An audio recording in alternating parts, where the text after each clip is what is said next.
चंद्रिका राय जी, मुनीश्वर चौधरी जी, विधान पार्षद Shri Sachidanand Rai ji, Rana Yashwant Pratap Singh ji, Bharatiya Janata party, JDU और अन्य सहयोगी दलों के हमारे सभी पदाधिकारीगण और उपस्थित मेरे सभी सारण के बहनों और भाइयों, महर्षि दधीची बाबा हरिनाथ के ये पवित्र धरती पर रऊ लोगन का बंदन अभिनंदन करताने। जय गंगा मैया।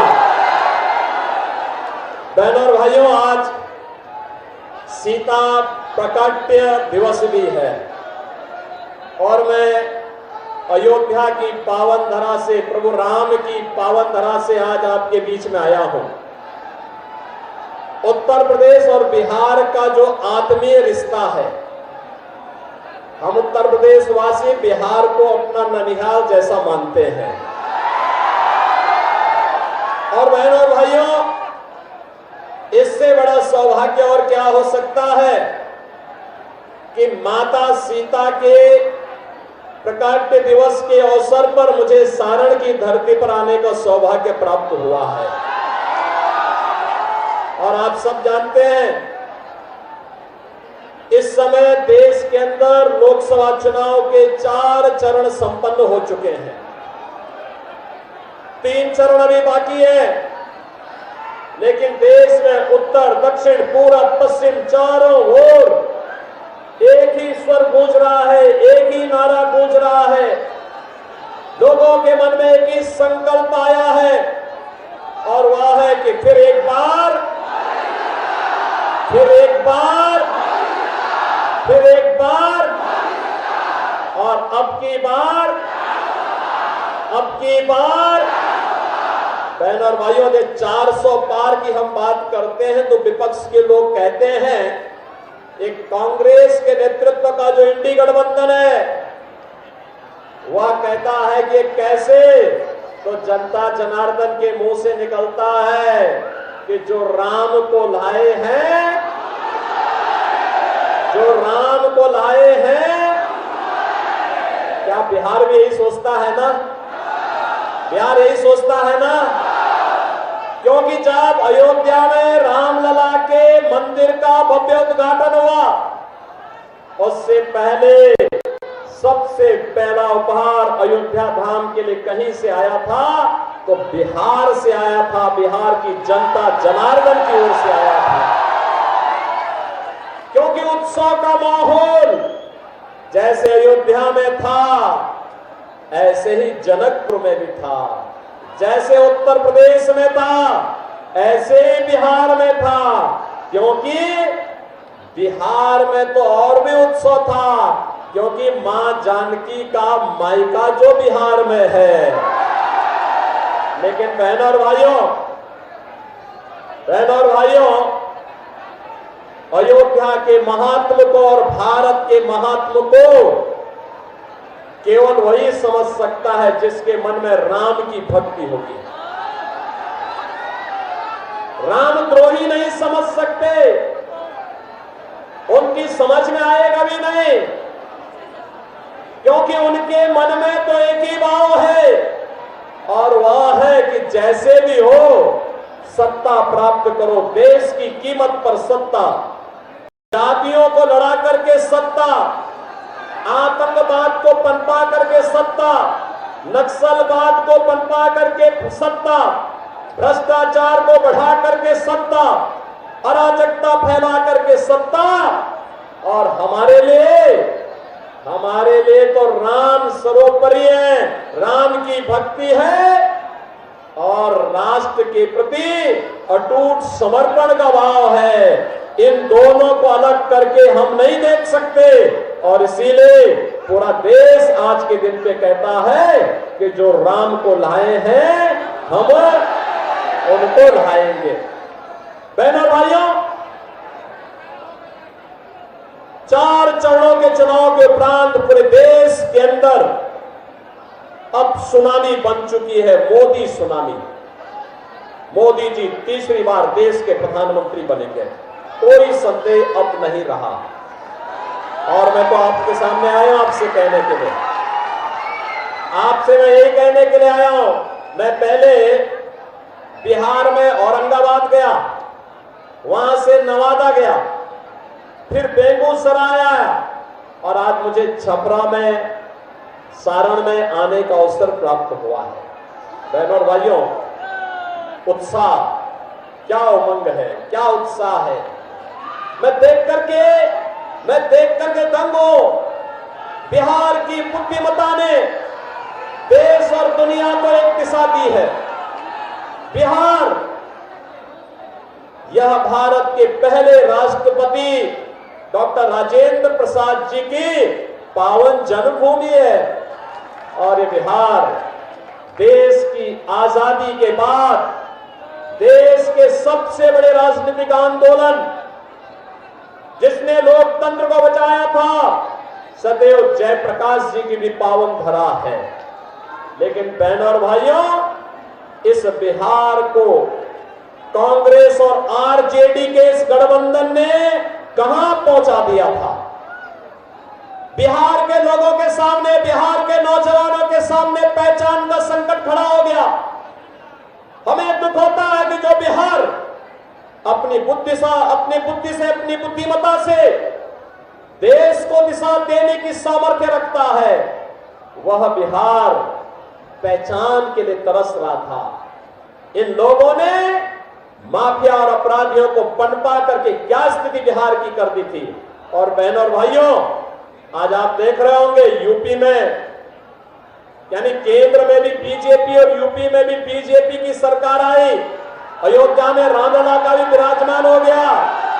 और आप देखते होंगे उत्तर प्रदेश में हमने माफियाओं को कहां पहुंचाने का काम किया है। एक बड़े बड़े माफिया थे जो पहले सत्ता का संचालन करते थे, बड़े बड़े दंगे करवाते थे। रामनवमी में दंगा, होली में दंगा, दीपावली में दंगा, जन्माष्टमी में दंगा, शिवरात्रि में दंगा, जो भी पर्व है, छठ पे दंगा। तो हम लोगों ने भी तय किया, मैंने कहा अगर मुझे मोदी जी ने यूपी की बागडोर सौंपी है तो इन दंगाइयों को रसातल तो जरूर पहुंचाऊंगा।